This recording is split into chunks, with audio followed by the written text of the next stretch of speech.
Hey, what is up, everybody?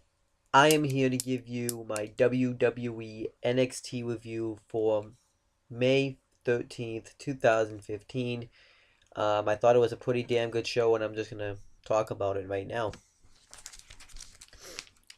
So we had Byron Saxton, Rich Brennan, and Corey Graves on commentary. And the first match was Solomon Crow versus Baron Corbin. I thought this was a solid match. I thought it was a good way to open the show. Baron Corbin just destroys Solomon Crow right in the beginning of the match. He just throws him around the ring like he's nothing. Then Solomon Crow gets some offense and he gets a knee in the corner. He gets a kick to the head while he's on the apron, and then he tries to do a move through the middle rope, but Baron Corbin catches him in the end of days, and it just looked really sick. And he wins the match, and I thought it was solid. I thought it made Baron Corbin look strong, because actually he never got knocked off his feet, really. So I thought this was solid stuff. Then afterwards, Rhino comes out, and he says, so you're that other... So he gets on the mic, and he says, so you're that other unstoppable force that I've been hearing about. And he says that we need to do something about this, so he wants to fight... Baron Corbin at NXT Takeover Unstoppable. Baron Corbin says yes, and they stop brawling, and people from backstage have to come break it up. And I thought it was good stuff. And then afterwards, Rhino gores two of the people that are holding him back, and I thought it was really good stuff. And I thought it was awesome to see Rhino and Baron Corbin come face to face. I wasn't expecting them to fight, really. I just thought they were going to be face to face, and it was going to be that. But I thought this was good stuff, and I can't wait to see the match and NXT Takeover Unstoppable. I think it's going to be awesome. So then Finn Balor gets interviewed, and he gets asked if he wins the triple threat number one contenders match, who does he want to face for the NXT Championship? Sami Zayn or Kevin Owens? I'm getting a text.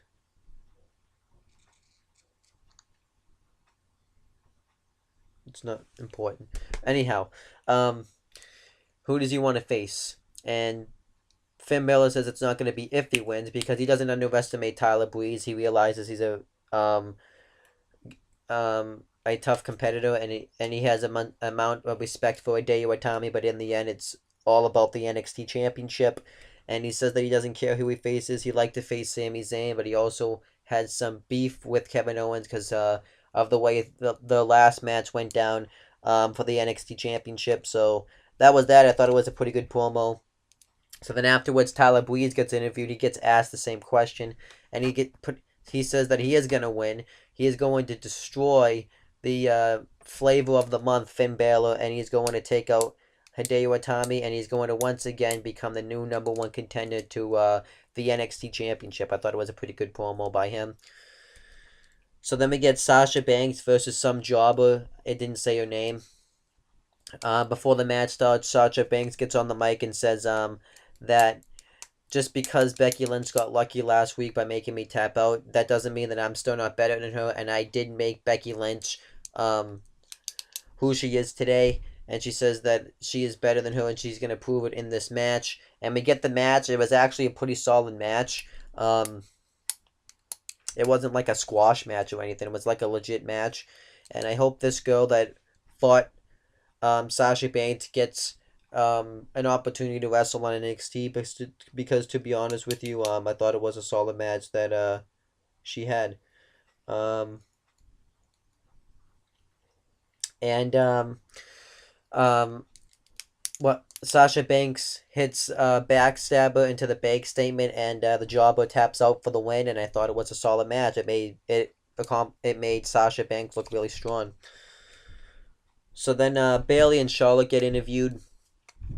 They talk about how they have problems with Dana Brooke and Emma. How Emma slapped her in the face and brought this new side of Bayley out, and she also stole a T-shirt.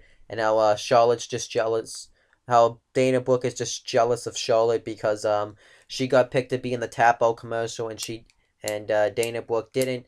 So they both challenge Emma and Dana Brooke to a tag team match at NXT Takeover Unstoppable. I like this. I actually think this is a great idea to do a tag team match, because I feel like that Charlotte should at least be on the show in some capacity, and I think this is a great way to do that. So I liked this. So then we meet that same guy last week, the new wrestler.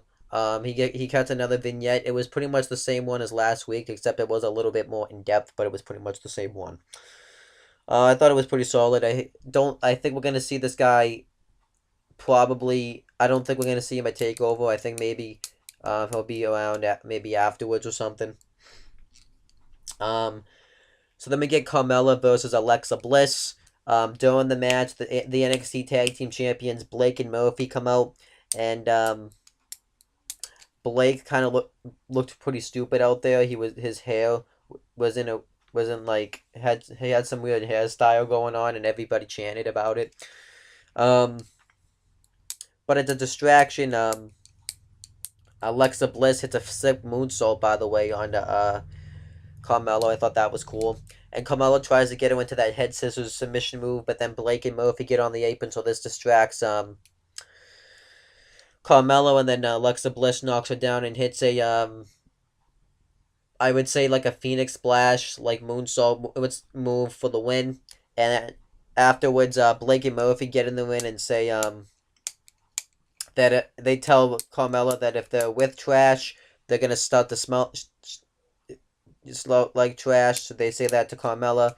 Then Carmella says that Enzo Amore and Colin Cassidy are gonna be back next week, and they're gonna face Blake and Murphy for the NXT Tag Team Championships. And they say that they're gonna be the new the new NXT Tag Team Champions, and they say they got one word for you, and let me spell it out for you: SAWFT, soft. So it was pretty good promo, actually. I really liked this promo, and I can't wait to see the match between Blake and Murphy versus Enzo Amore and Colin Cassidy. They've been really building this match up, and they haven't built it up like intensely. They've just done simple things to build it up. I really like it. It's just so simple that it works.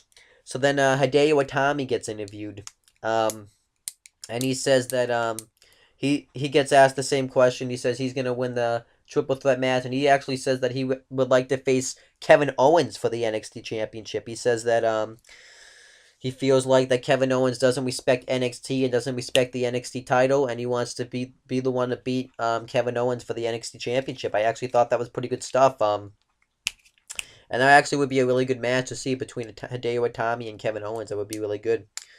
So then Dana Brooke and Emma get interviewed, and they Dana Brooke says that she's not jealous of Charlotte. And that she says that she's just doing Charlotte a favor because she's just going to be side pass and gone from NXT soon, and everyone's going to forget about her. And Emma cut some sort of promo on Bayley. I don't remember what she said, but they accept the tag team match. So now it's official. We're going to get Bayley and Charlotte versus Dana Brooke and Emma in a tag team match, and I think that could be a pretty good tag team match. So I can't wait to see it. Even though Bayley's in the match, I'm not a huge fan of her, but Charlotte, Emma, and Dana Brooke could all work together really good. So then we get Adam Rose and Tyler Breeze versus Hideo Itami and Finn Balor. I thought this was a pretty an awesome tag team match. The Hitami and Balor just beat the crap out of Adam Rose throughout the beginning of the match, but they have some tension going on with each other. Like Balor just kind of tagged himself in kind of awkwardly on Hitami, and then eventually Balor big boots Tyler Breeze while he's on the apron, and Balor tries to go off into a springboard move, but Adam Rose pushes him off. So then the heels start to get the heat on Tyler Breeze. And I thought they did some pretty good stuff there. One good spot in the match was when Adam Rose hit a spine buster on the Finn Balor, and then he gets him into a Boston Crab, and it looked really sick. Adam Rose pinned him, and right when he kicked out, he got him into a Boston Crab, and I thought it was sick. But Finn Balor was able to get the rope, so the referee had to break it. Then behind the referee's back, Tyler Breeze hits a leg drop right to the back of Finn Balor's head. And then Finn Balor hits a Pele kick. and he's able to make the hot tag to Hideo Itami, and he goes off on Tyler Breeze. And Hideo Itami's doing good. It looks like he's going to put away Tyler Breeze. But then Finn Balor tags himself back in and goes off on Tyler Breeze. And he hits a drop kick in the corner, and he's about to go off the top and do his finisher called, I forget. And then Hideo Itami tags himself in, and